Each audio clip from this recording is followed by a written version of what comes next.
financial course, and this is for taxation. Okay, thank you for your chats. Thanks. So let's continue. For our class, I, Adesa, will be taking alongside with another lecturer in person of Mr. Chima. He taught a class on Tuesday, so both of us will be taking for taxation. So before we commence, there are some certain class rules we are expected to know and strictly adhere to. I'll just read some of them for us so we'll know them. First and foremost, students are expected to be muted on both audio and video. The essence of this, especially when you just join in, ensure you mute your audio and your video, and this will help to avoid distraction, both on the part of the lecturer and that of the student. Then students are allowed to use the chat button to ask questions. In the course of the class, if you have any question, kindly go to the chat button and send your question there. As soon as I can, I'll respond to them immediately. Then, in case of network issues, probably you're logged out and you log in continuously, you can just go to the WhatsApp group and send a message, and someone will attend to you as soon as possible. The students are expected to be cordial and professional when using the chat button to ask questions or express their concern. So please let's be careful with our choice of words, especially when we use the chat button. Okay. The students are advised to listen attentively during lectures rather than writing, since lecture materials would have been provided ahead of each class. So the lecture material was sent earlier on for you to get on time. So in case you're still at work, you can easily print the hard copy and take it along with you till we have our class in the evening.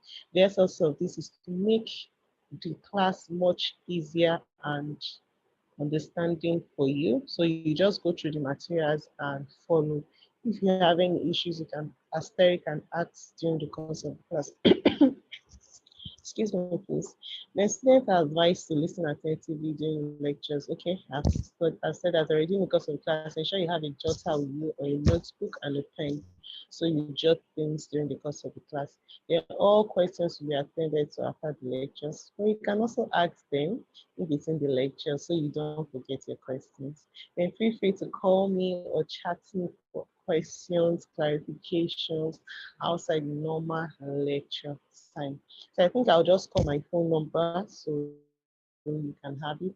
It is 081-866-53263.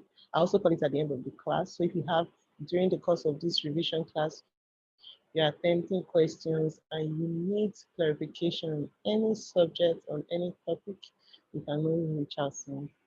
So let's continue. For our class today, taxation, we have a topic we'll be looking at, and which is taxation of partnership income. So let's get started.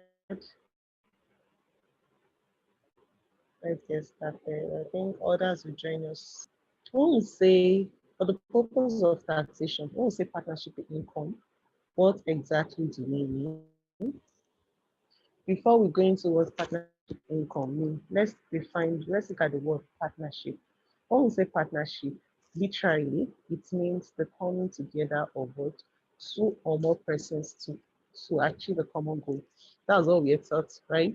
But in this case, in terms of taxation, an act was created specifically for partnership income, and that act is what we call the Partnership Act of 1890. And in Partnership Act of 1890, partnership was clearly defined as a relationship that exists or subsists between or among persons carrying on business in common with a view of profits. So in this case, for the purpose of taxation, the partnership here is usually what a relationship that exists between what two or more persons. But in this case, their common view is to achieve the profit. Because when you achieve the profit, that's when tax can be charged on the income. That tax can be charged on the profits generated. I believe you understand. So let's continue. Partnership is an association of two or more persons that come together with a view of making profits. For partnership, in the case of partnership, it's expected that a partnership should consist of a minimum of two. For you to have a partnership, which is a group or a relationship, should be a minimum of 2 persons and a maximum of 20 members. However, companies allied matter as which is CAMA, companies and allied matters as which is CAMA, allows partnership for more than 2 persons, more than 20 persons, sorry. It says, first, it says, I mentioned that partnership income is a minimum of 2 and a maximum of 20. But in the case of where members, for the purpose of carrying on practice as legal professionals, it's like, for example, we have chartered accountants, okay, etc. In that case, here we have practice of legal professionals. The CAMA allows for more than 20 members as the maximum in the partnership accounts. All right. So let's go ahead to partnership agreements. When we say partnership agreements, what does this mean? This refers to the agreements that exists between partners. These members have come together with a common view of what profit, of making profits. They need to conduct every partnership needs to conduct every partnership needs to have a partnership agreement that binds them together. And this partnership agreement actually spells out the rights of the partners, the duties of the partners, the interests of the partners in the business. So each partner will be clear on the agreements that bind them together. So let's continue. It says the following are some of the matters usually dealt with in a partnership agreement. The following are the matters. So let's look at the matters, the matters one after the other. One, we have the amount to be contributed by each partner as capital. Secondly, we have the rate of interest payable, if any, on capital. That is that for partnership agreements, the amount to be contributed by each partner as capital must be agreed on. For example, let's say we have a partnership business and let's call it XYZ partnership business, okay? And we have 4 partners. I, Adesua, we have Prof. Ayodeji, we have Kindness, and we have Mariam. So we've agreed to come together to form what? A partnership business with a view of what's making profits. Now, during the course of our partnership agreement, what are the things we need to agree to? One, we need to agree on what? The amount to be contributed by each partner as capital for the business. Are we going to go with a fixed amount? What it means is that do we go with if, for example, our capital should be 50,000 naira each, or we should contribute based we are allowed to contribute capital to the business as much as we have. Okay, so that will need to be agreed by the partners. Then secondly, the rate of interest payable, if any, on capital. So during the course of, for the capital contributed by the partners, we need to decide if there will be an interest that will be payable to each partner for contributing capital to commence the partnership business. Then thirdly, we also need to look at this salary, if any, payable to a partner. So if the partners are expected to receive a salary, that needs to be agreed on, and the amount to be by each of the partners also needs to be agreed on. Then the rate of interest payable on loan provided by any partner to a partnership business. So what this means is that each the members will need to agree or not on the rate of interest payable. Probably Mariam contributes, gave a loan to XYZ partnership business, gave a loan of 100 million. We need to agree that any loan contributed by any partner to the business, either the partner gets to receive a rate of interest on that what, on that loan. They will also need to agree on the profit and loss sharing ratio. Is profit going to be shared equally? Is it going to be shared according to different rates, as the case may be? Then we'll have the rate of interest on drawings made by a partner. So all of this is all being included in the partnership agreement. And this partnership terms bind these members together. However, there are cases where the partners may not have an agreement. And what's expected is that once the partnership agreement is ready, okay, they are expected to put it in writing and send within 30 days. We'll get there very soon. Within 30 days, they'll send it to the relevant tax authority in that residence, okay? However, where there are no fixed terms, where the partners do not agree specifically on these things, okay, what the tax authority will do is that they will use the agreement based on the Partnership Act. And the Partnership Act, it states that one, each partners are to contribute the same amount of capital, okay? Then no partner is entitled to interest on capital. For salary, no partner is expected to is entitled to any salary. Profit and loss are to be shared equally. Profit and loss are to be shared equally. And a partner who advances the partnership shall be entitled to an interest of 5% per annum. So what that last one means is that if any partner gives out a loan to the business, there will be an interest payable to that partner of 5% on a yearly basis. So this will take us on to registration of partnership agreements with the relevant tax. So how is partnership agreement registered? But the act, which is Personal Income Tax Act, which is PITA, okay, requires that for partnership, okay, employee or agents in charge of principal office or place of business of a partnership in Nigeria shall, without notice or demand thereof, register or cause to be registered with the relevant tax authority. So what this means is that without notice, they're expected to register with the relevant tax authority. And this registration includes a certified copy of the partnership deed, which is also the partnership agreement, or where no written agreement is in existence, particulars of any written or oral agreement to be accepted. And in the case where none of these are available, like I told you earlier on, the Partnership Act to apply to these partners. All right. So after that, we'll move on to the relevant tax authority for partnership income. What's the relevant tax authority for partnership income?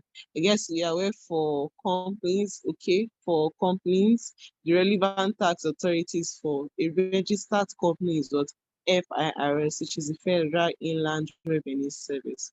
For individuals, it's the state SRS, State Internal Revenue Service, all right? But for partnership income, for partnership business, who is the relevant tax authority? Excuse me, please. The relevant tax authority. The relevant tax authority in relation to the partnership for a year of assessment is the tax authority of the territory in which the principal office or place of business of the partnership in Nigeria is situated on the first day of that year. So what it means is that to determine the relevant tax authority of a partnership business, okay, at the beginning of the year, what is the principal what's the principal office or the place of what business of that partnership or business at the beginning of the year? For example, with the previous example I gave using XYZ, we will have 4 of us in partnership, okay, Miriam, Kindness, of Ayodeji and Adesua. So at the beginning of 2020, we actually opened our business in Ikeja, okay? Looking at Ikeja is in Lagos, Nigeria. So how then do we determine the relevant tax authority? What is the territory in which Ikeja is situated? Ikeja is it's under Lagos State. Okay, and then the relevant tax authority will have to be the state, which is LIROS. So the relevant tax authority here in Lagos is what? LIRS. Then the partnership business will have to register with a tax office. That's one of the LIRS office around the Ikeja ward environs. Okay, then let's go to taxable income of partners. So partners, what are the incomes that can be what tax? What are the incomes generated by partners that can be what taxable for the purpose of what of taxation? For partnership, for partners, one, the salary of a partner is taxable. The leave passage of a partner is taxable. The interest on capital, if there's any interest on capital received by the partner, it is taxable. And then any share of profit or loss received by partner is also what? Taxable. Salary to a partner, leave passage, interest on capital, and share of profits or loss. They are all what? Taxable. So this will take us to what? Accessible income of partners. Okay. For partners, what are the accessible income of partners? How do we calculate to arrive at the accessible income of partners? For partnership accounts, the gains or profits for a partnership of a business shall be the sum of one, any remuneration, okay, interest or capital like what we listed earlier, cost of passage, or from which wholly or mainly undertaken for the purpose of leave or recreation. So what it means is that any entitlement that when it comes to remuneration, interest on capital that is accrued to a partner is the accessible income of a partner. All right. Loss. Is it possible for a partnership business to also what incur loss? Yes, very possible. The same way a company can what incur loss, all right, and individual can also what incur loss. So in the case a partnership business experiences loss, how then will the what partnership income be taxed? During the computation of the accessible gain or profit of partners from the partnership, if a loss is if a loss is what result is a if a loss is what received as a result of this what during the excuse me, if a loss is if a company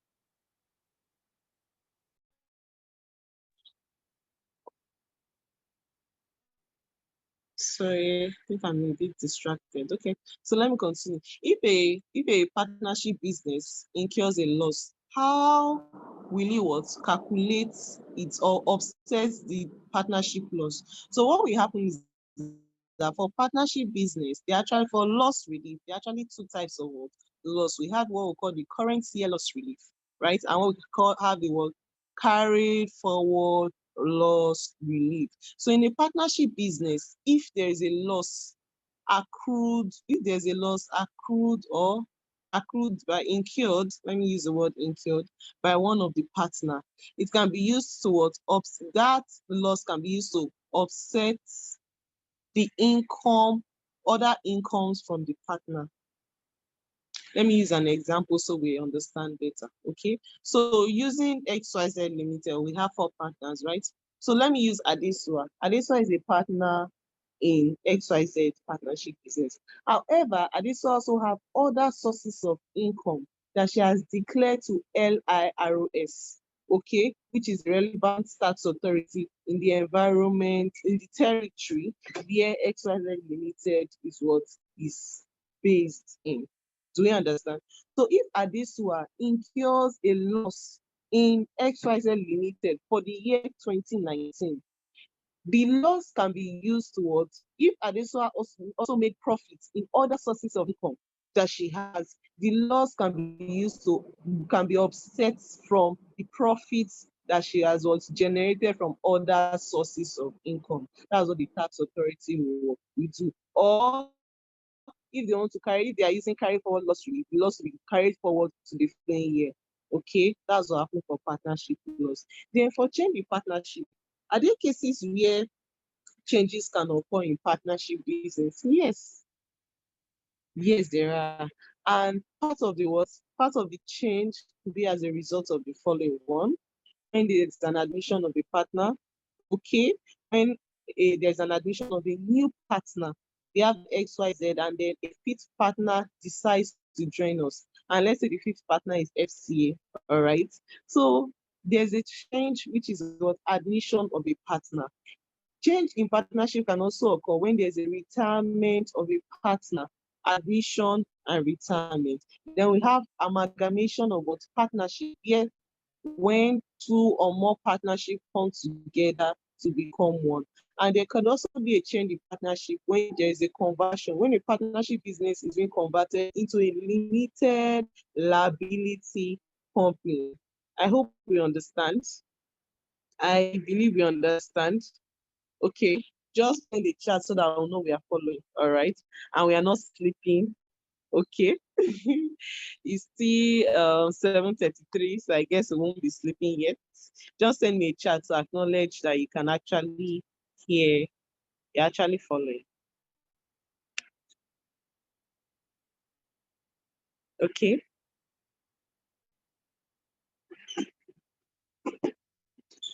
Kindness and Mariam.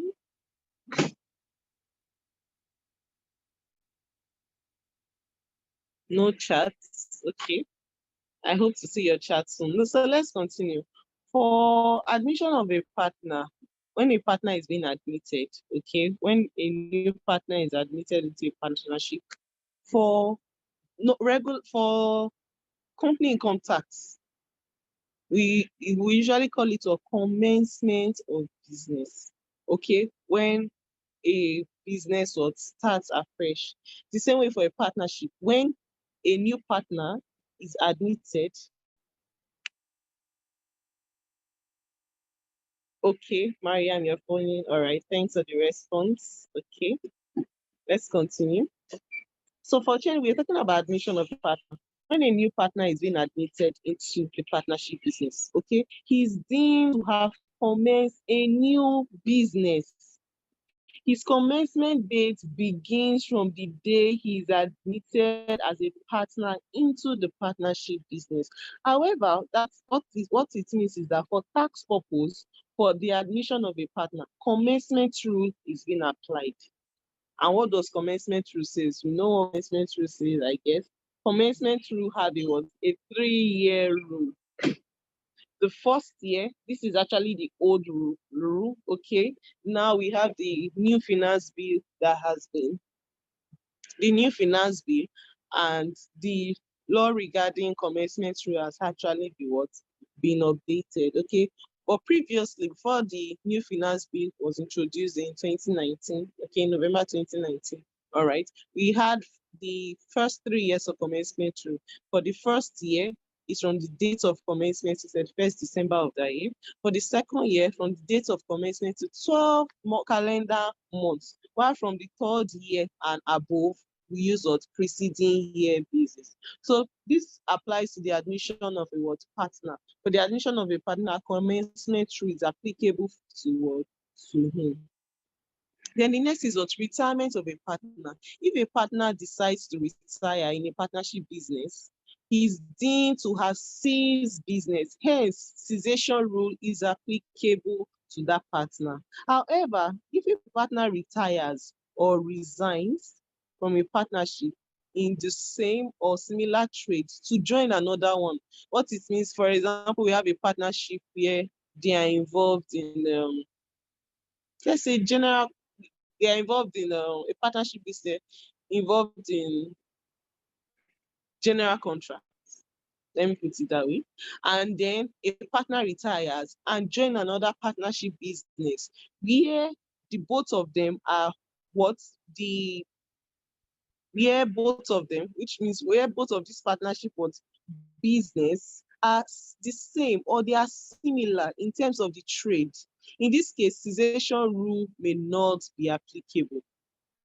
He will be assessed using what preceding year basis, because both partnership business are involved in trades that are what the same or similar. So cessation rule will not apply to that partner. Okay. So the next is what amalgamation of partnership. When we say amalgamation, like I explained earlier, the coming together of what more than two or more partnership together.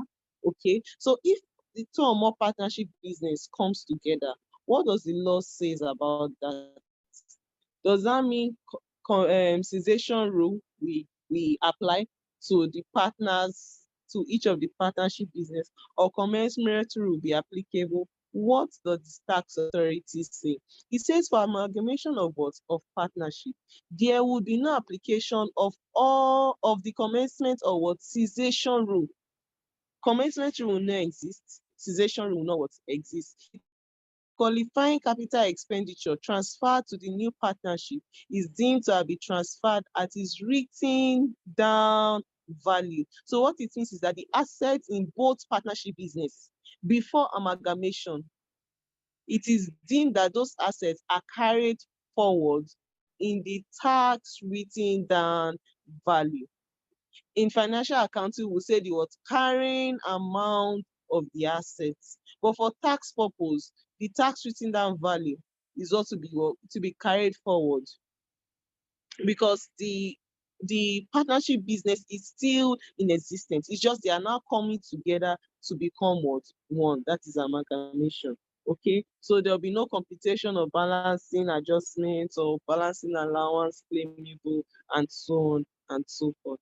Okay, then lastly, we have conversion into a limited liability company. Can a partnership business convert into a limited liability company? Yes, it is what? Very possible. So in that case, when that happens, what tax law is applicable? It says for conversion into a limited liability company, okay, cessation rule applies in this situation because partnership business has come to an end. It has ceased. And then we now have a new business, which is now registered as a was limited liability company. So what this means is that cessation rule is applicable to the partnership business. In the same vein, commencement rule is applicable to the limited liability company. Okay. However, for the assets of the organization, they are transferred at the agreed values. Okay, and there will be computation or balancing adjustment. So that's how amalgamation of partnership differs from conversion to a limited liability company.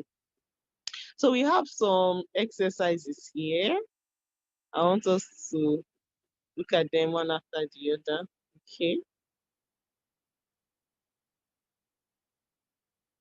So in case you're using your device and you can't see clearly, just know you can always, you can always zoom your screen. Okay, you can always zoom your screen and see the content of the material we are looking at. All right. So let's continue. So this is our first exercise, exercise 1. Let's look at it together. Please ensure you have your written material, your pen, and a calculator with you. Okay, so you understand how we are arriving at our figures. All right. So let's look at exercise 1 together. Amanda and Lily commenced a partnership business on 1st October 2010. The account of the business for the first 12 months ended. Sorry.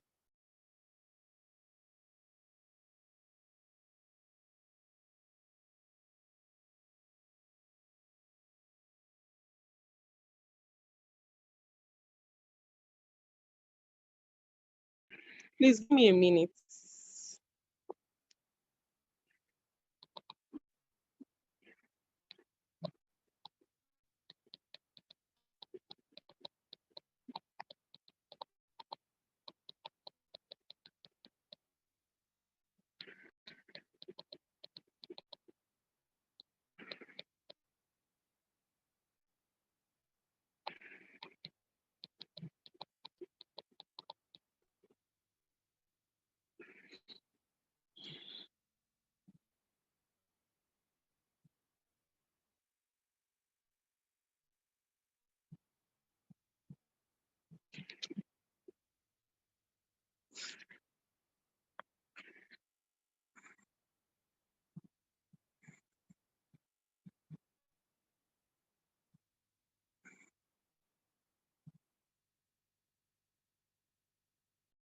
Okay, I'm with you. Sorry for that, about that. So let's continue. Amanda and Lily commenced a partnership business, okay, on 1st October 2010. The accounts of the business for the first 12 months ended 30th September 2011.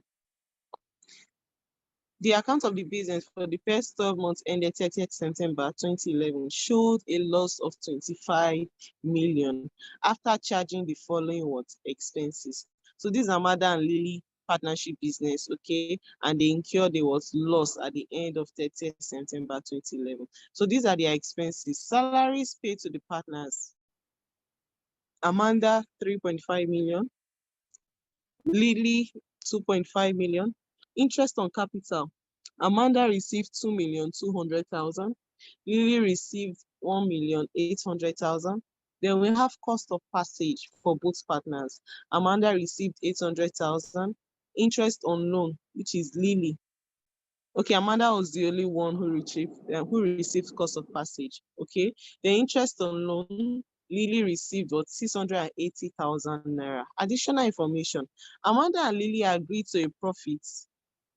Amanda and Lily agreed to a profit and loss sharing ratio of 3:2.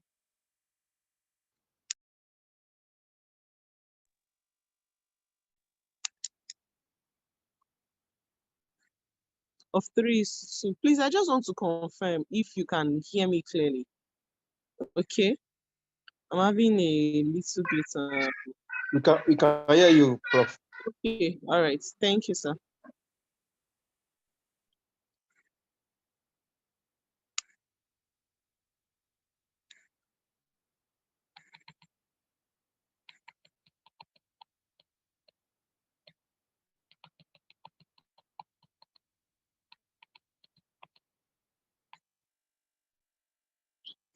Okay, so let me continue. So this is the additional information. Amanda and Lily agreed to a profit and loss sharing ratio of 3:2. So let's look at the required. What are you required to do in this question? It says 1, we should compute the each, oh, sorry, that's a mistake. Compute each partner's income or loss for the relevant years of assessment, and compute the individual partner's assessment for the relevant years of assessment. So we have two requirements there. First and foremost, the social calculate what each of the partner's income or loss for the relevant years of assessment. They said the business actually incurred a loss. So for partnership business, in this case, they have a profit sharing ratio, which is 3:2.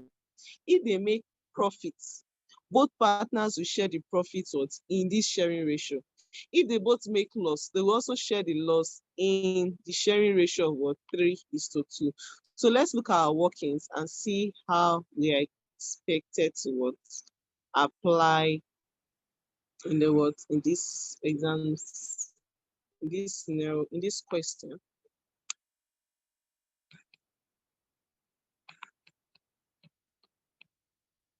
All right, so let's continue. Okay, so we have solution 1.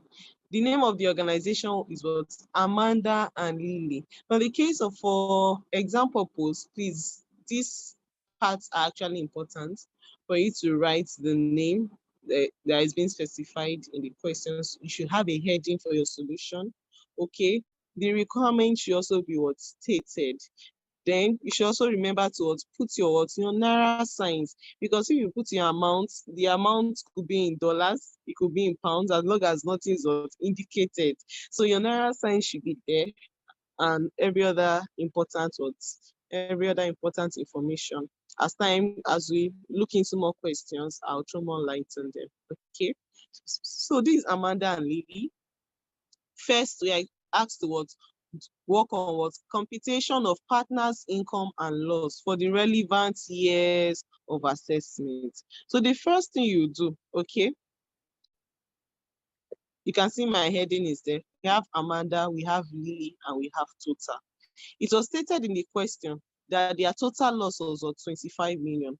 And previously, we talked about the different incomes that a partner can be assessed on. We mentioned share of profit or loss, right? We mentioned partner salary. We mentioned interest on loan. we mentioned interest on capital, then we mentioned what cost of passage. So these are the incomes that we'll put together and try and arrive at what the accessible profit or loss for each partner. So first, we'll start with what share of loss. In our question, we'll notice that what the loss is what 25 million naira. So if we have 3 to 2 in your workings, I guess you have your calculator with you. 3 plus 2 is what is 5. So when you have 3/5 times 25 million, by the time you press your calculator, for Amanda's loss will be what 50 million naira. For Lily, it's what 2/5 times 25 million, which will give you what 10 million naira. Addition of both is what 25 million naira. In addition to that, for the income that is being what assessed by the partners, we have partner salary. So we'll have to go back to the question and see if we have this information available. For partner salary, yes, we do. Salaries for Amanda is what 3.5, it was stated there. Salary for Lily is what 2.5. You can see it right there. So addition of 3.5 and 2.5 will give us what 6 million naira. Then the next is what interest on capital, which is the next accessible what income. Interest on capital, is it stated there? Yes. For interest of capital, we only have what Amanda. Amanda's interest on capital is what 2,200,000. Do we also have for Lily? Yes, we do. Lily is what 1,800,000. So addition of both will give us what 4 million naira. Then we have cost of passage. Cost of passage is just for one partner, and the name indicated there is what Amanda. The amount is what 800,000.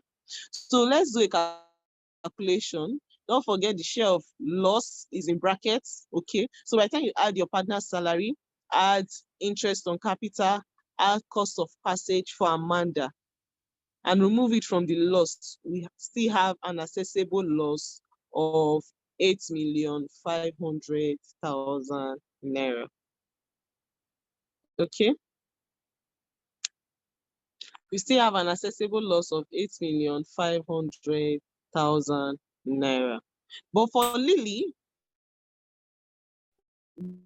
by the time we add the salary, the interest on capital, cost of passage, and interest on loan. Was interest on loan stated? Yes. Lily's interest on loan was what 680,000 naira. So by the time we add the salary, capital, interest on capital, cost of passage, and interest on loan for Lily, and deduct from the share of loss for Lily, we'll arrive at what 5,020,000 naira. Okay, so the addition of both will give us what 13,520,000 loss. Remember what we mentioned, if the partners agree to a particular sharing ratio, that should be applicable to both profit and loss. So in this case, you can see that the partners incurred the loss, and the loss was shared amicably or respectively using the sharing profit ratio. So the second requirement, let's look at our question. We are required to complete the individual's partner's assessment for the relevant years of assessment. Okay, what is the individual partner's assessment? So we are to look at it one after the other. The first individual is Amanda. How do we complete Amanda's assessment? For Amanda, they say for the relevant years. So let's look at the question. How many relevant years do we have? So we have for 2010 and we have for 2011. Are we together? For 2010 and 2011. Okay. It says it's commence partnership or business. So if we are using commencement through, it just commence business. We are to use commencement through for Amanda, and commencement through says for the year 1 from date of commencement to 31st December of that year. Okay, so that's what we have from first date of commencement. When did you commence business? 1st October 2010. So 31st December 2010. That's a period of how many months? October, November, December. That's 3 months. So the income generated during that period was what? 8,500,000. How did he get this? go back to your first computation, which is your partnership income, you'll notice that the assessable loss for Amanda is 8,500,000. So that's what we'll use for what? For Amanda, which is what?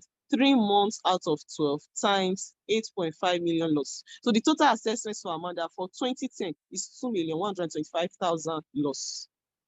Then the following year is what? 2011. What does commencement rule say concerning for the second year? From the date of commencement to what? 12 calendar months. So what's the date of commencement? The partners commence business 1st October 2010. If you have to count 12 months after, that will fall in what? September, October, November, December, October, November, December, January, February, March, April, May, June, July, August, September. That is 12 months. So please, in exam scenario, due to tension or pressure, in case you're having issues, you may have some students may actually know the calculation, but out of tension, they may miss one or two things, especially when it comes to what? Basis period, getting your dates correctly. So you can, if you feel you're tensed or you're pressurized, you can go ahead to what? To count. You can write it at the back of your answer booklet as your rough work, okay, or use your hand as the case may be, just to ensure you don't make any mistake. Because once your basis period is wrong, your assessment will also be what's wrong. Okay, so thank you. Let's continue. So for 2011, we have how many months? 12 months. The loss that was brought forward, okay, out of 8,500,000, okay, we had another loss for 2010, and the loss is what's brought forward 2,125,000 naira. Okay, what it means is that for the year from October 2010 to September 2011, the total loss is 8,500,000. If we now add the loss that we brought forward, which is this 2,125,000, that will give us 10 million. Hope you are pressing your calculator. Okay, to confirm we understand how we arrive at these values. 10,625,000 naira. So we have to restrict it to the actual loss, okay? It cannot be more than the actual loss. So we are restricting it back to what? 8.5 million, which is the total accessible loss for Amanda for the relevant year of assessment. So the next individual, the next partner is Lily. For Lily, the same commencement rule we apply, okay? For the first year, which is 2010, the same basis period from date of commencement, 1st October 2020. Sorry, 2010. Wow. Why am I taking Lily forward? Okay. 1st October 2010 to the 1st December 2010. All right. And the total accessible loss from our requirements A for Lily is 5,020,000 naira. The number of months is 3 months. Sorry. The number of months is 3 months. So 3/12 times 5,020,000 naira. That will give you 1,255,000. The next is what for 2011, which is year 2, from date of commencement to 12 months calendar period. So which is 1st October 2010 to 30th of September 2011. The total income or the total loss is what? 5,020,000. If we bring our loss brought forward, 1,255,000, in addition to the current loss or assessment for the year, we have a total of 6,275,000 naira. But we also need to restrict it to the actual loss incurred, actual loss by this partner during the given year. So that's the solution for Amanda and Lily. Okay. I think I can give about 2 minutes. If you have any question for our first exercise, kindly ask so we could attend to it before we move on to the next question. So please ask your question.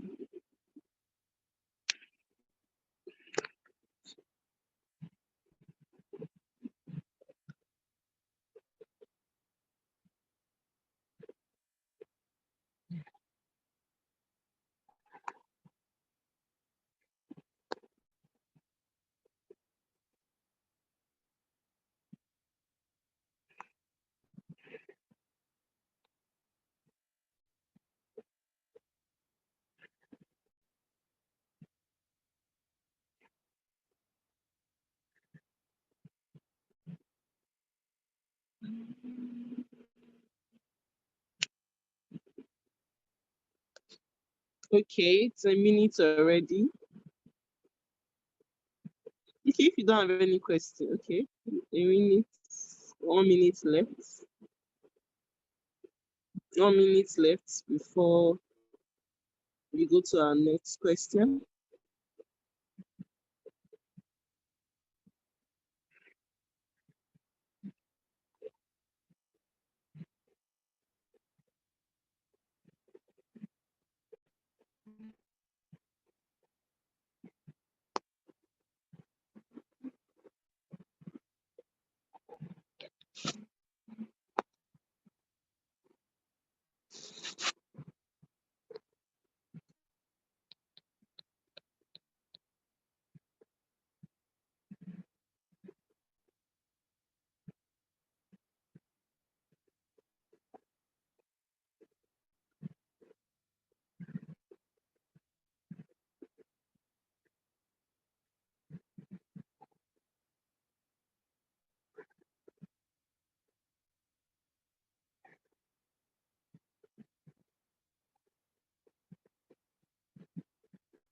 No questions. Okay, I believe we understood that exercise.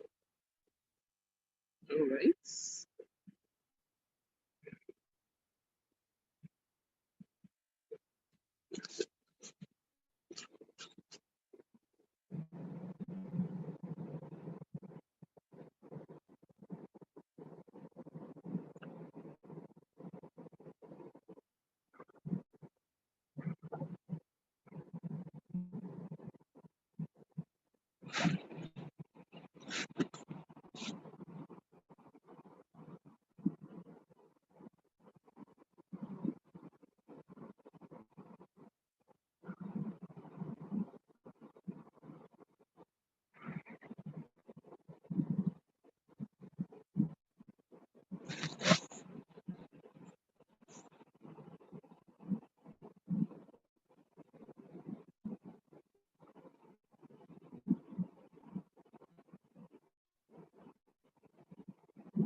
Okay, it's more than 2 minutes already. So let's continue. We'll move on to our next exercise, which is exercise 2. Okay, we are still talking about partnership income, taxation of partnership income. So our next exercise is a bit different from the one we just did. All right. So you can look at it together. Professor Nwachukwu and Dr. Orlando are partners in a legal firm based in Calabar. The firm of Wormland and Associates Legal Practitioners, okay, renders legal and secretarial services. So this Professor Nwachukwu and Dr. Orlando, they are partners in a legal firm based in Calabar. All right. So the statement of profit or loss of the firm for the year ended 31st December 2030 disclose the following details. We have our format and details are listed. Legal fees, 33 million. Fees for secretarial service, 9.5 million. Sundry income, 4.5 million. Interest on fixed deposits, 2.8 million. So the addition of the three will give you 16,800,000. If you add that to legal fees, it will give you a total of 49,800,000. So we also have what expenses by the partners. We have salaries 3.2, office rent 2.2, sundry expenses 1.2, depreciation 4.8, finance costs 900,000, administrative expenses 200,000, repairs and maintenance 700,000. So the total expenses we give us 13,200,000. Our net profit is 36,600,000 naira. Additional information was also given to us during the question. Okay, so let's take the additional information one after the other.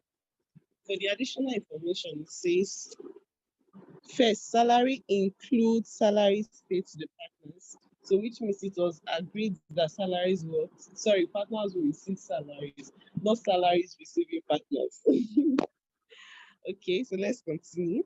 Salary includes what? Salaries paid to the partners. Professor Wanchuku, 500,000. Dr. Orlando, 400,000. Sundry expenses includes 300,000 paid to Dr. Orlando's personal driver as salary for the year. Finance cost is made up of interest on loans to the firm, 300,000. Bank charges, 150,000 naira. Interest on partners' private loan, which means these partners took private loans. Okay, interest. Okay, Professor Wanchuku, 150,000. Professor Dr. Orlando, 100,000. Interest paid to Professor Wanchuku on loan to the firm, 200,000. So move to the next. Repairs and maintenance is made up of repairs of partners' residents.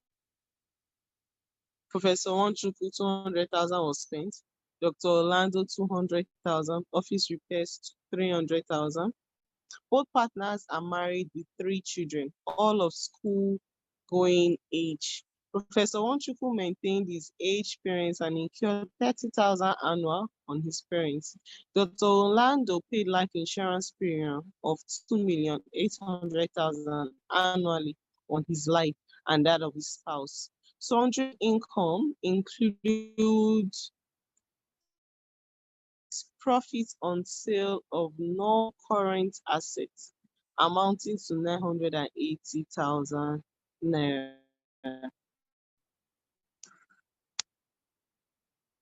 Capital allowance agreed with the relevant tax authority amounted to 6,400,000 naira.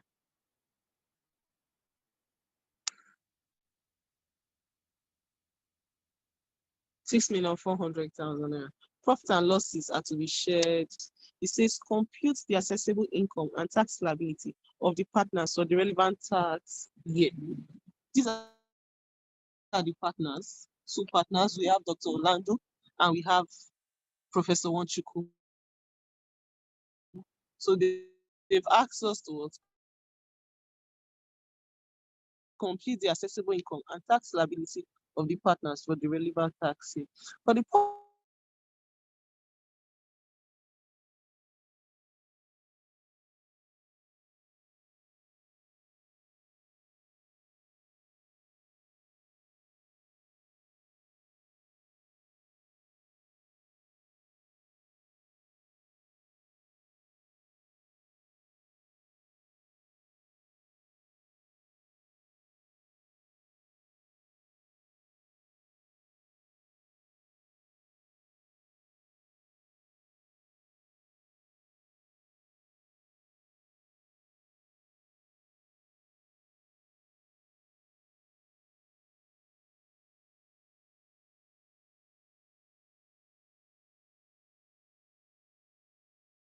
sorry about that. It's interrupted by network. So let's continue. As explained, section B. Section B comprises of 6 questions. Each of the 6 questions carry a total of 20 marks each. So if you attempt 4 out of it, 4 times 20 will give you a total of 80 marks. In addition to 20 marks to section A, you have a total of 100 marks. So please, it's important for you to practice as many questions as possible. All right, that's the reason why I also gave my number during the course of practicing. If you come across any questions or areas you want I or the other lecturer to explain to you, feel free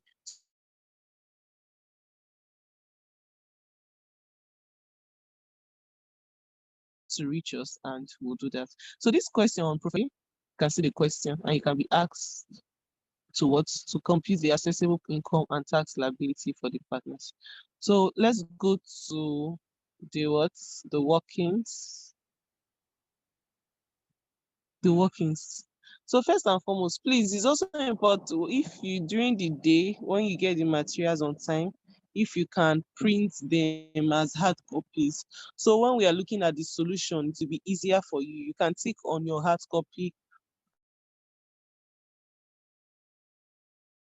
as we get the values one after the other. Okay, so we have net profits.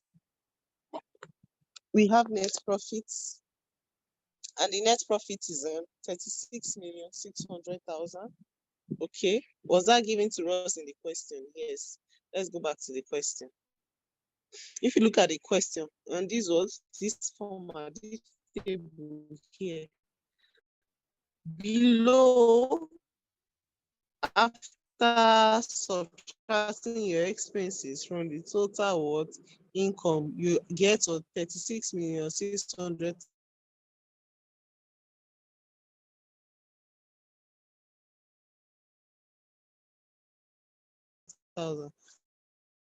So that's our total net profit that was given to us. That's how we arrived at it in our workings. Aside profits, net profits, what else are you expected to? Okay, what are the disallowable expenses? So let's look at the additional information. Is there any expenses listed there? Is there any expense listed there that is disallowable, that is not supposed to? The first additional information, salary includes salaries paid to the partner, that's allowable. Paying salaries to any of the partner is allowable. Then we have sundry expenses, include 300,000 paid to Dr. Orlando's personal driver as salary for the year. Is that allowable? No.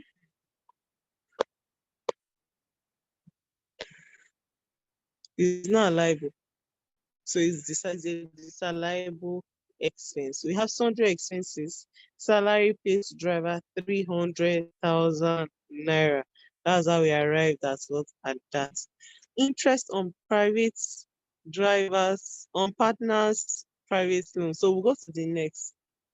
What other expenses are disallowable? Okay.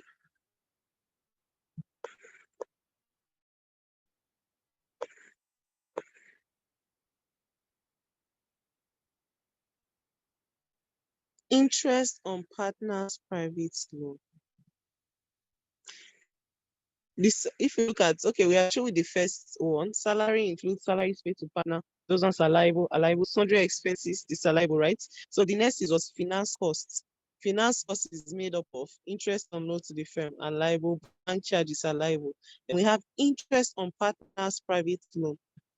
Professor Nwachukwu, that's allowable. To Dr. Orlando, 100,000 is allowable. They also mentioned that interest paid to Professor Nwachukwu on loan to the firm is 200,000 naira. Interest on partners' private loan. So the loan was a private loan, and it was disallowed.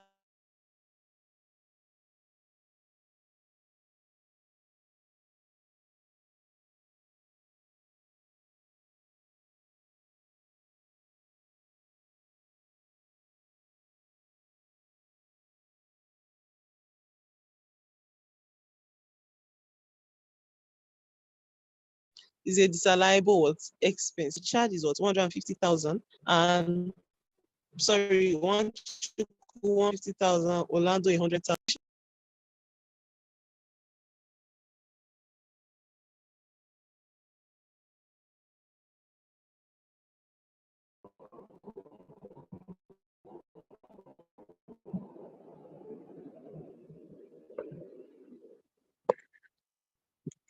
Sorry about that. Maintenance of partners' residence. Okay. Repairs and maintenance of partners' residence. Professor Nwachukwu 200,000, Dr. Orlando 200,000. So this repairs and maintenance was done for each of the partners and is their private or personal residence. So that is also a disallowable expense. So for both of them, we have a total of 400,000. Depreciation is a disallowable expense. Okay. And most times, for the purpose of partnership accounts, partnership income. Okay, if capital allowance was agreed between the tax authority and the partnership business, it's always be stated to you in the question. Okay, there is also possibility of them giving you assets to calculate capital allowance. Alright. So in continuation of to that continuation, Orlando, both partners are married with 3 children. Professor Wanchuku gives his age parents 30,000 naira. Okay. Dr. Orlando paid life insurance premium. That will not be what we will not take that here. We'll use this when we come to the accessible income, when we are calculating accessible income for each of the partners. Sundry income includes profits on sale of non-current assets amounting to 980,000 naira. Capital allowance agreed with the relevant tax authority, 6.4 thousand. Yeah, how did you arrive at our depreciation? Look at your table. Okay, you see depreciation as one of the expense, and the amount is what 4,800,000 naira. All right. So by the time we look at our workings, all right, net profits, add back disallowable expenses. By the time you add them back, please press your calculator so you sure you're arriving at the same figure with me. You'll get 42,350,000 naira. Okay, cool. Non-taxable income. This income and expected and no are expected to be non-taxable. Okay, for example, we have what non-current assets. You know, they actually what there was a profit on the sale of non-current assets, and that was classified as sundry income. The total amount was what 980,000 naira. So that's deducted as a non-taxable income. Okay, so by the time you deduct that from 42,350,000, you arrive at 41,307,000. That's what adjusted profits. Less capital allowance. Yeah, was capital allowance given to us? Yes. Go to your additional information. Capital allowance agreed to what 6,400,000 naira. 6,400,000 naira. So by the time we deduct our capital allowance from the adjusted profits, we arrive at the what? The divisible profits. Chargeable profits 34,970,000 naira. Please press your calculator. Ensure you are getting the same values. If you aren't, let me know. You can send a chat, okay, and we'll look at it together. In case you're getting a different value. In exam, for practice and exam purpose, I always advise you try and press your calculator twice, okay, so you are sure you're getting the right values. If you are the two instances of pressing your calculators, you get two different answers, just count down and press calculator again, just to ensure you arrive at the correct answer. That's very important to passing your taxation exam. So let's move on. We already have our divisible profit, which means this is a profit to be shared among the two partners. So we'll go to our requirements. Okay. In computing accessible income and tax liability for the partners, we have Professor Wanchuku is one of the partners. Second partner, we have Dr. Orlando. So like I've mentioned, for the accessible income of each partners, the incomes to be looked at: share of profits, partner salary, interest on partner's loan, cost of passage, leave passage, okay, interest on capital,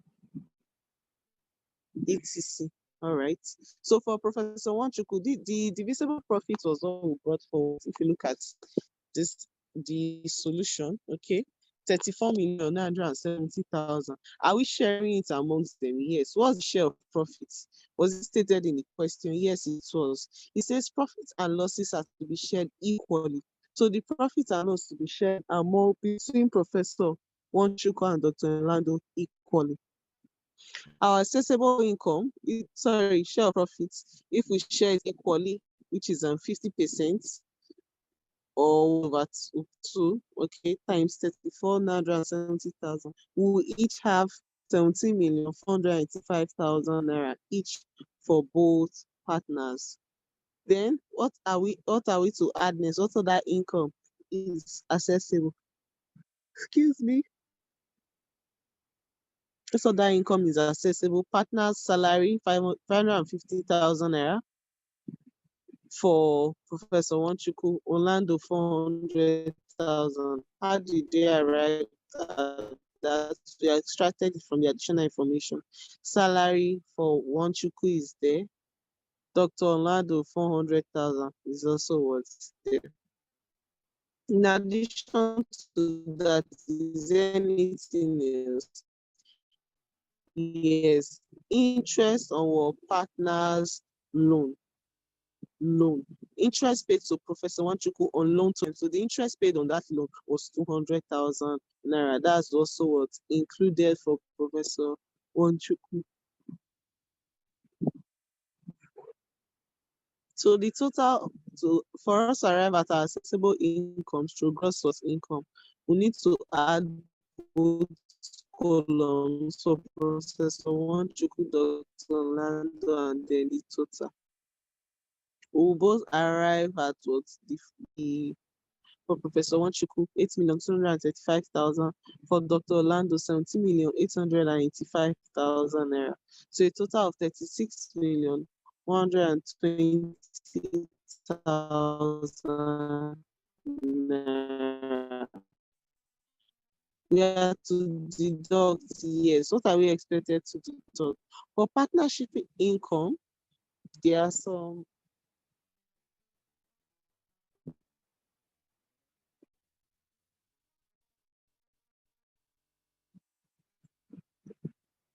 for partnership income,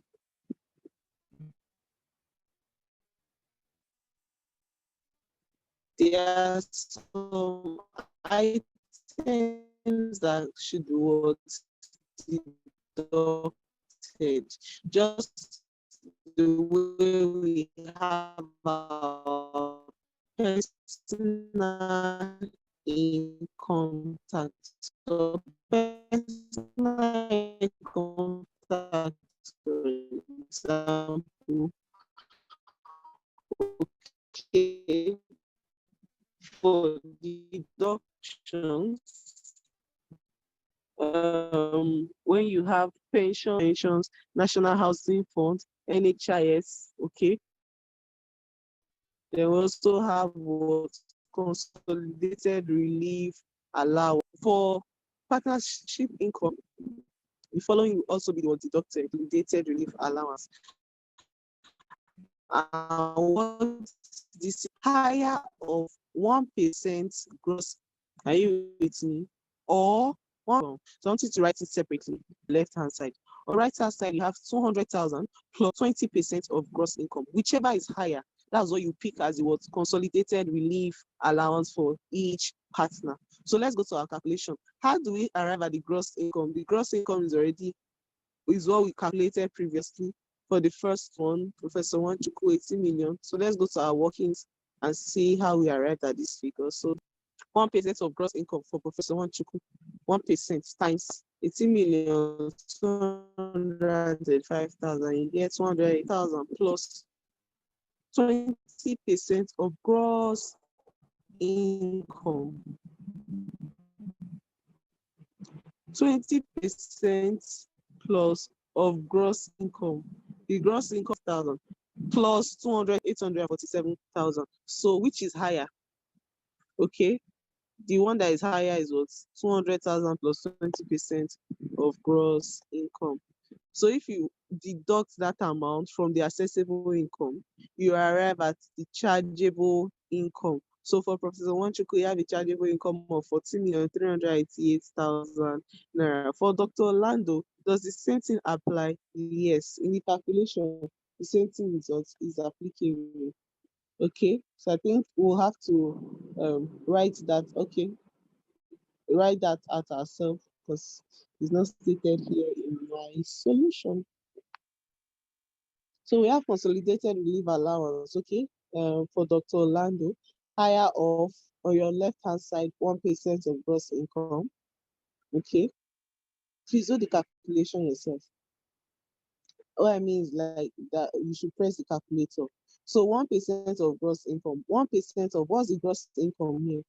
17,885,000. So 1% of this, you should have what? 178,850. Then in addition to all 200,000 plus 20% of gross income. By the time you do that, the higher will be 20% of gross income plus 200,000. So that will give us a total of 3,777,000 naira. By the time you subtract this from the accessible profit stroke loss, you arrive at what? Okay, there's also an addition.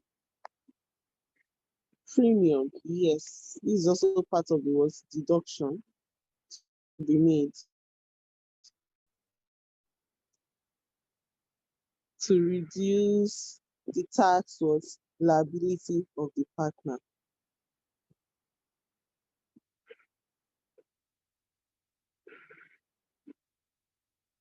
Okay, let's look at it in our question.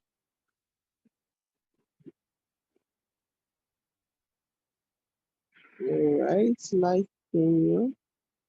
Okay, yes, below, before the requirements, the number two, there, dots, okay, you can see Dr. Orlando paid life insurance premium of 2,800,000 annually on his life and that of his spouse. So this will also what reduce the gross income, the accessible income of the partner. 2.8 is only for Dr. Orlando. Professor Wanchuku is not affected. So by the time we add both and deduct from gross income, Dr. Orlando will have a total chargeable income of 11,308,000. Dr. Wanchuku 14,388,000 and a total of 25,696,000 naira. So that's that for exercise 1. Okay. So in continuation, what else did they ask us to do? We've calculated the accessible income. The next is what tax liability. How do you calculate the tax liability for your partner? For partners or for individuals, okay, the tax liability, the way of calculating tax liability is different from company income tax act.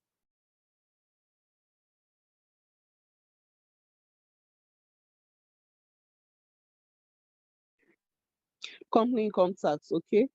The first 300,000 is charged at the rate of 7%. The next 300,000 at the rate of 11%. The next 500,000 at 15%. The next 500,000 at 19%. The next 1.6 at 21%. Then if there's any balance, anything above 3.2, how did you arrive at 3.2? The addition of all that is above. 300,000 in 2 places is 600,000. 1 million, which is 500,000. 1.6 plus another 1.6. So anything above 3.2 will be at the rate of 25%. Professor Wanchuku, okay. So what we'll do, total what? The figure we got at first, which is our total chargeable income, is what we will charge tax liability. So for the first 14,388,000, charge 7%, 11%, 15%, 19%, 21%. There's an excess. By the time you add and deduct from 14,388,000, you have a total of 11,188,000. So that times 24%, you arrive at 2,648,120. Sorry, 2,695,120. By the time you add that with the previous tax liability calculated, the total tax liability for Professor Nwachukwu becomes 3,245,120. Yeah, for Dr. Orlando, the same thing applies. The balance chargeable income 25,696,000. Deduct it from 3.2. By the time you deduct it, you have an excess of 8,108,000 naira times 24%. It will give you 1,945,920. So for Dr. Orlando, your total tax liability is 2,502,920. So that's how you arrive at the tax liability. Okay, you can see how we started. We started from our workings, we came one after the other. The items from the question one after the other. Then the next we went to the table, which is the requirements, computation of accessible income. After that, we went to what tax liability and also looked at other workings. So please let me also give you another 2-3 minutes to go through the question and the solution I've posted. If you have any question, kindly ask before we move to our third question. Thank you. I'll be waiting.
Okay, no question yet.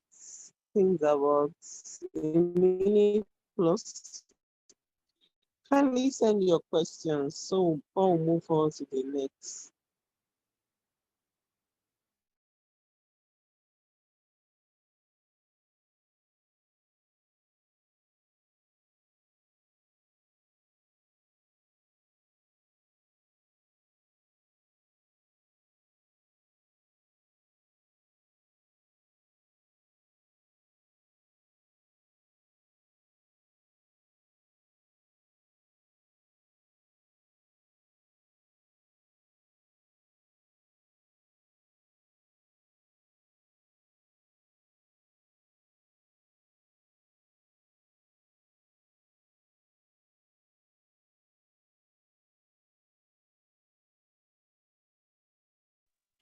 Okay, no questions so far. So let's continue. We have our third exercise, which is exercise 3. Let's look at it together. The managing partner of Ariola Sukani and Co., a firm of estate surveyors and valuers based in Lagos, has invited you to calculate the chargeable income of each of the firm's partner after the admission of Mariam in 2014. The information relating to the partnership as follows. 1, the firm makes up its account up to 31st December of each year. Secondly, the firm makes up its account to 31st December of each year. Extracts from the books of accounts for the year ended 31st December 2014 are listed below.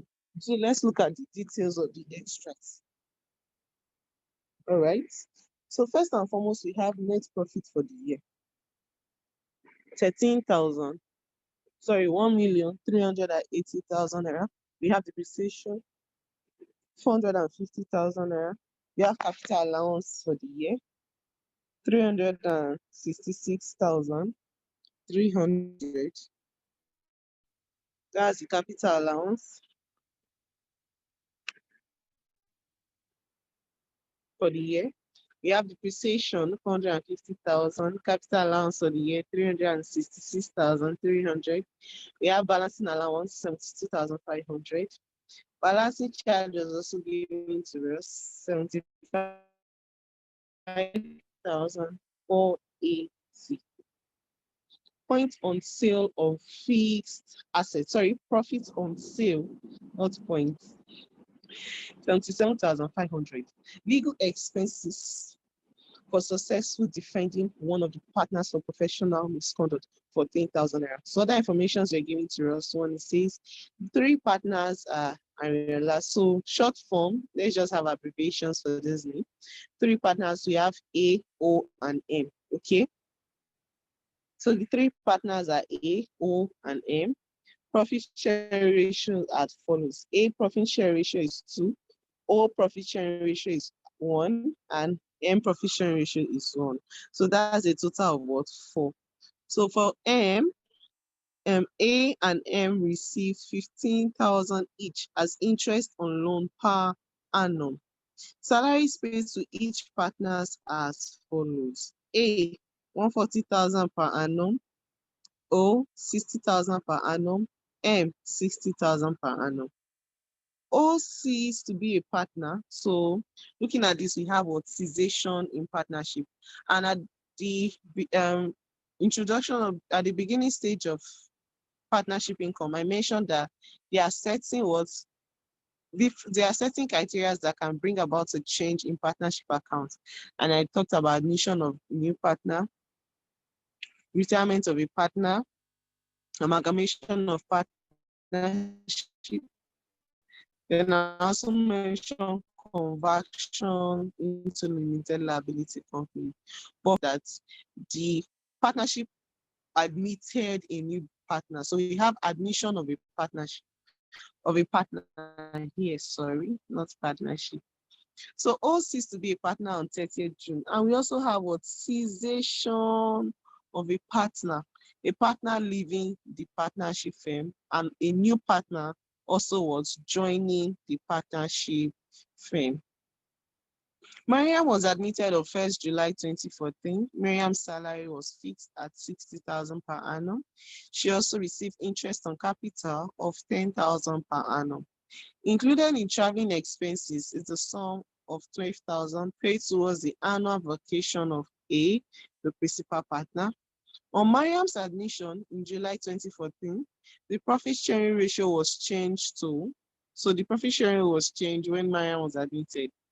A is 10, M is 7, M is 3. So since we have 2M, we'll have M1, okay, and then Mariam. All right. So compute the chargeable income. That's the requirement now. Compute the chargeable income of each partner. A, prior to admission of Mariam. B, post admission of Mariam. Then lastly, it says state the basis period for the existing partners. So I give you this kind of question in example. What are you expected to do? All right. So this question talks about commencement, also talks about cessation, and they've apportioned as our requirements. We should first do a computation based before the admission, before Mariam was admitted, do a computation, and after Mariam's admission, we should also want to do a computation. So this will take us to our solution for today.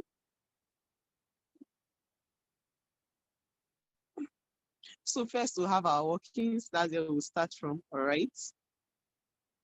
Computation of adjusted profit. So since adjusted profit is not given to us in the question, we'll have to calculate for it. If adjusted profit was given to us, we would have picked it directly. So adjusted profit, what is the net profit from the question? Net profit for the year, 1,380,000. That's how we arrived at that. What are we adding? Disallowable expenses. Do we have, what are the disallowable expenses? We have depreciation. Yes, what's the amount? 450,000. You can see that clearly, right? What other disallowable expenses? Something that was personally done towards a payment made personally for the partner of the organization, and we have legal expenses for successfully defending one of the partners for professional misconduct, a total of about 14,000 naira. So what else are we deducting? We had to deduct non-taxable income. Just like our previous question, we deducted the profits on the sale of assets. The same will also apply to this. So profit of sale of assets is what, 77,500 naira. So by the time you add that to the net profit and disallowable expenses, you arrive at 1,766,500 naira. So that is our adjusted profit. Then the next requirement is to calculate before Mariam was admitted and after Mariam was admitted. So we'll have to take each of the items one after the other. So this is our computation, okay? Computation pre-admission. So we'll do our normal computation from share of profits, all our accessible income, okay, deduct our capital allowance, if there is any other statutory deduction, okay, like consolidated relief allowance, premium, NHIS, etc. That will also be deducted. So we'll start with our share of profits. Before Mariam was admitted, we had 3 partners, A, O, and M. So we'll have the names of the partners and the total column. So share of profits, we have let's go back to our solution. The total adjusted profit is 1,766,500. Before admission, okay, before Mariam was admitted, when was Mariam admitted? Let's go back to our question. Mariam was admitted in 2014, okay. Mariam was admitted in 2014. I want us to get the basis period correctly. So what we'll do, let's go to our solutions, okay. We have pre-admission, okay. Before Mariam was admitted, what was the basis period? Mariam was admitted middle of the year, which is July, okay. So we have from January 2014 to 30th June 2014 before Mariam was admitted. So our basis period is for 6 months. The total adjusted profit calculated is for a period of 1 year. So we need to prorate. January to June, we have 6 months. So we have 6/12 times adjusted profit of 1,766,500.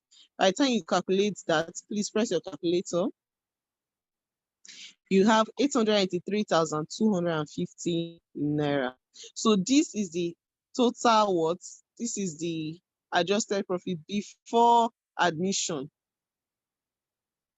Do you understand? So we need to share this among the partners A, O, and M.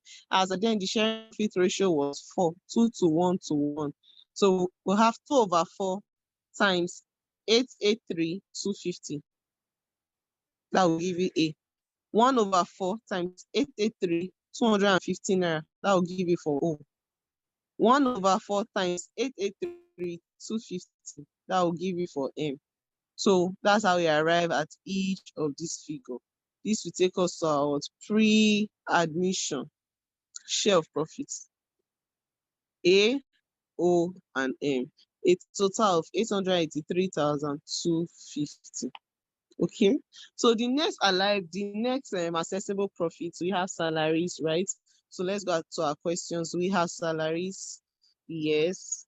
For Ariola earned 140,000 per annum, but don't forget our basis period is a period of 6 months, 1st of January to 30th June of 2014. So we need to prorate.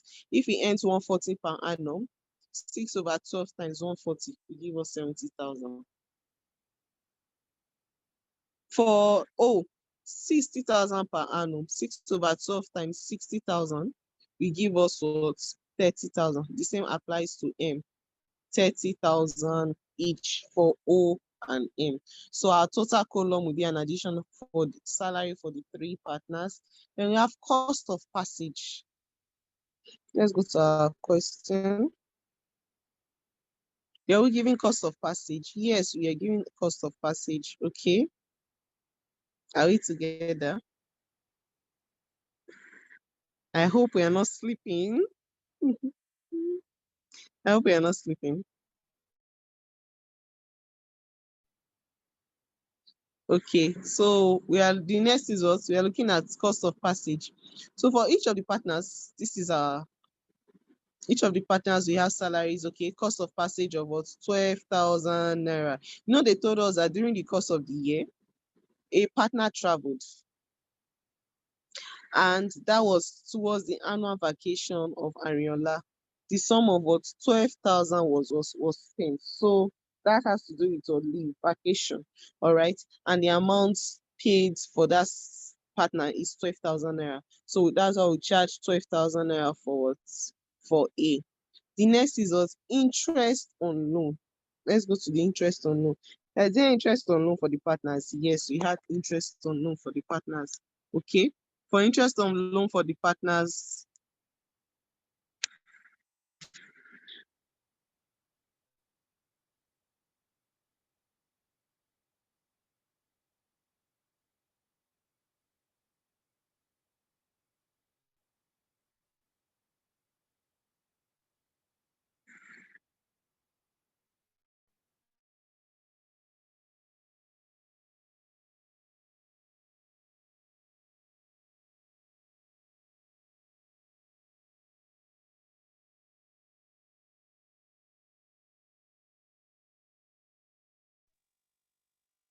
okay, let's continue. The next, is there any other expense, any other accessible income? Yes. We've looked at them one after the other. Salaries, cost of passage, interest on loan. Okay. Then by the time we add all of the above, we arrive at these values 531,125 for A. For O, the same thing applies for M. Then to get the balancing charge, how do I arrive at what balancing charge? Balancing charge, we have balancing charge of 75,480, and we also have balancing allowance for 72,500. In this case, we have both commencement and cessation, and balancing charge we also what apply for assets. So for balancing charge, are we still going to prorate? Yes, we'll still have to prorate because they are taking only what 6 months. So we'll go back to our workings. Okay. What's our balancing charge? Capital allowance and balancing charge, you can add them together, all right? Capital allowance in the question is 366,300. Add our balancing allowance, so that will give us a total of 438,800. So we'll prorate pre-admission and post-admission. Before admission, we had a period of what 6 months, right? What's the sharing profit ratio? 6 months, 6 over 12 times 438,800. We have 219,400. Profit sharing ratio 2:1:1. That is what 2 over 4 times 438,800. 1 over 4 times 438,800. 1 over 4 times 438,800. That's before admission. So after arriving at each of the values, we also take it to our solution A. That's how we arrived at what? Balance capital allowance. The next is balancing charge. For balancing charge, do we have the same thing? Yes. The total for balancing charge was 75,480 according to the question. So we are taking 6 months out of it, 6 over 12 times 75,480. That will give us 37,740. So we apply our share of profits 2 over 4 times 37,740. 1 over 4 times 37,740. 1 over 4 times 37,740. So that will arrive at what these figures. And balancing charge will be taken to the solution A. So by the time you add your balancing charge and deduct your capital allowance, we'll arrive at our gross income will be 440,295 for A, 205,398 for O. For M, we have 212,897,000, and then the total is what 859,000 58,590. Is there any other statutory deductions to make? Yes, there are. What are the statutory deductions when we have what? Consolidated relief allowance. Aside that, there's no other one according to the question. So we need to do our workings. How do you calculate for your consolidated relief allowance? In our last example, I shared that. Okay. Higher of what? 1% of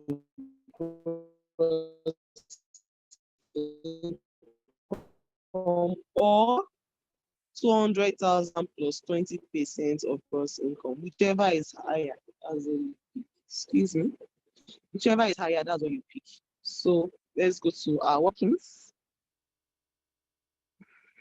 Okay, that was not done here, but we can do that. We can press our capital. Okay, so 1% of gross income, 200,000 plus 20 values, whichever is higher. The higher is what you pick as your consolidated relief allowance. And this amount to be used to what is a relief given to the partners to reduce the taxable income of a partner. All right. So this will be used towards relief 288,059 from 440,295.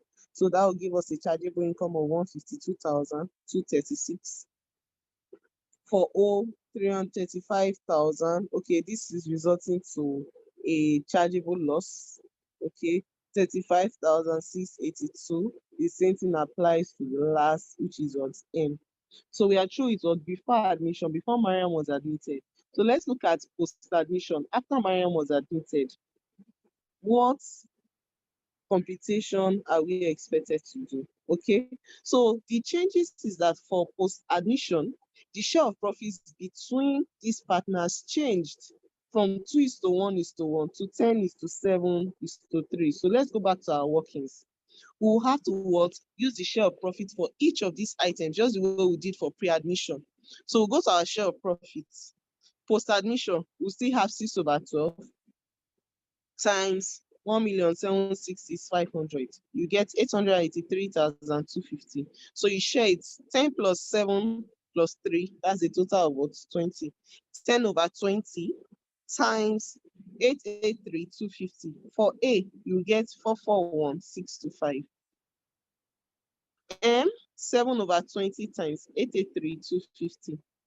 You arrive at 309,138. The last is 3/20 times 883,250. So that's how you arrive the value for Mariam. So we'll do this for each of the items, one after the other. So let's go to our solution.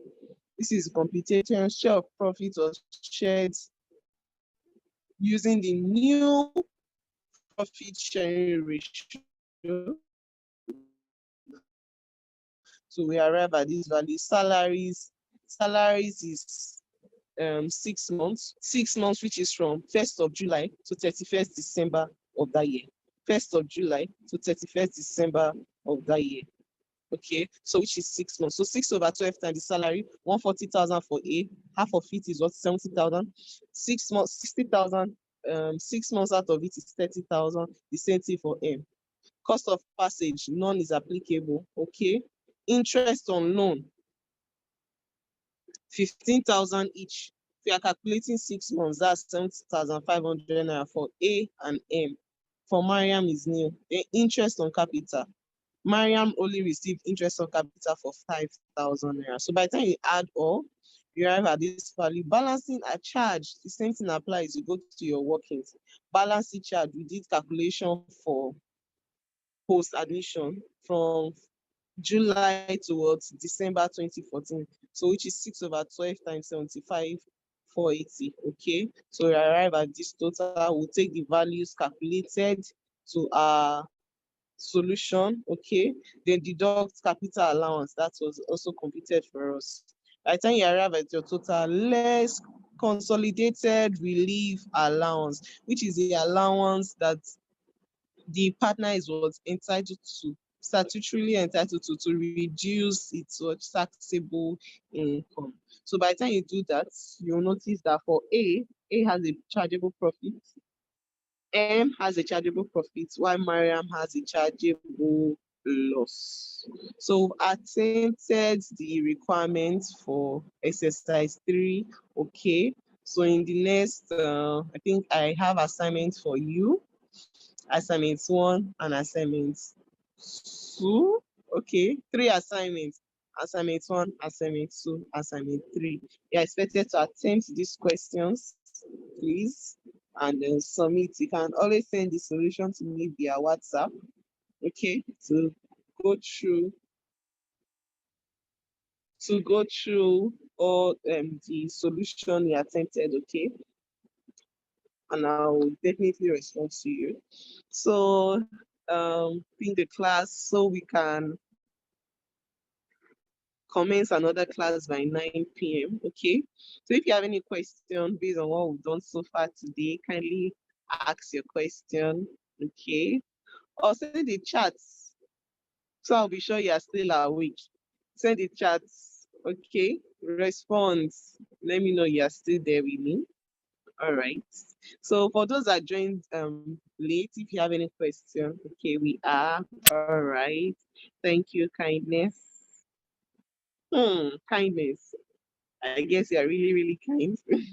So if you have any question, kindly send them the next 2 minutes before we end the class. But while we await questions, let me just give my phone number again. You can call if you have any issues. You have questions, okay, and you want items when especially concerning taxation, okay. So my number is 081 866 53263. Okay.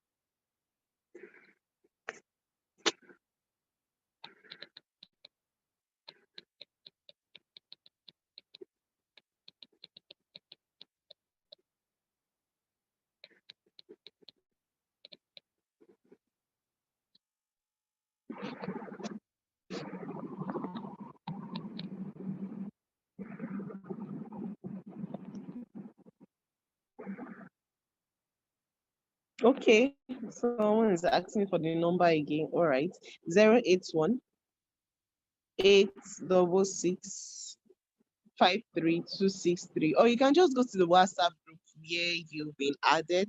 Just search the list of contacts there, search for this one. You see my contact. All right, since there's no question, we'll call this a day.